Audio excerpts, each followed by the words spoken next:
দেশজুড়ে দুর্বৃত্তদের ব্যাপক ধ্বংসযজ্ঞের পর ক্ষতি কাটিয়ে উঠতে ধীরে ধীরে গতি ফিরতে শুরু করেছে অর্থনৈতিক কর্মকাণ্ডে। তবে এখনও স্বাভাবিক পরিস্থিতি ফেরেনি নিত্যপণ্যের বাজারে। মাছ, সবজি সহ সব নিত্যপণ্যের সরবরাহ ঠিক হয়ে আসছে। দোকানিরা বলছেন পণ্যের দাম তুলনামূলক কমছে, তবে বাজারে ক্রেতা নেই। শুক্রবার রাজধানীর বাজার ঘুরে বিস্তারিত আওলাদ বাবলুর প্রতিবেদনে।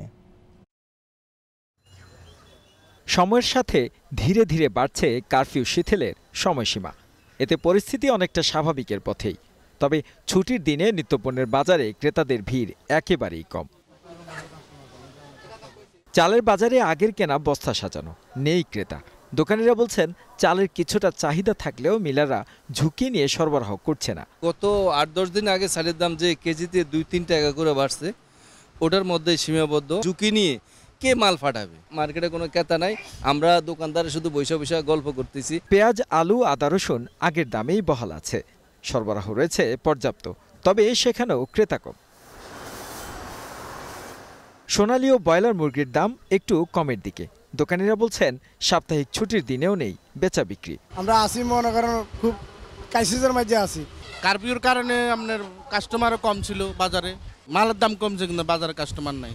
বাজার জুড়ে দেখা মিলছে নানা প্রজাতির মাছ, তবে ক্রেতা না পেয়ে অনেকটাই বেকা দেয় দোকানিরা।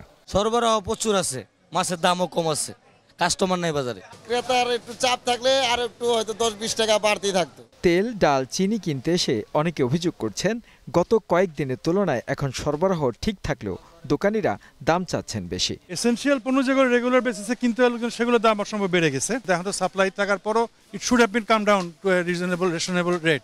ওই রেটটা নামে নাই, দেখে একটু খারাপ লাগতেছে। এদিকে কারফিউ শিথিলের সময়সীমা বাড়ায় সব ধরনের সবজি সরবরাহ বেড়েছে, দামও কমেছে, তবে ক্রেতা শূন্য।